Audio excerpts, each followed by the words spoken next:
ഒന്നുമില്ലാത്തോടത്തുനിന്നല്ലേ റസൂല് തുടങ്ങിയത്. ആരുണ്ടായിരുന്നില്ല കൂടെ. വിരലിലെണ്ണാവുന്ന കുറച്ചുപേര് മാത്രം.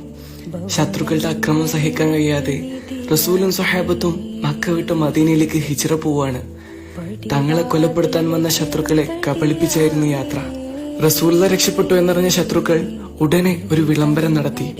മുഹമ്മദിനെ ജീവനോടെയോ അല്ലാതെയോ കൊണ്ടുവരുന്നവർക്ക് 100 സ്വർണ്ണ നാണയം സമ്മാനം. ശത്രുക്കൾ 4 ഭാഗത്തേക്കും ഓടാൻ തുടങ്ങി. ഈ സമയം സൗർ ഗുഹക്കുള്ളിൽ റസൂലും സിദ്ദീഖ് തങ്ങളും ഇരിക്കായിരുന്നു.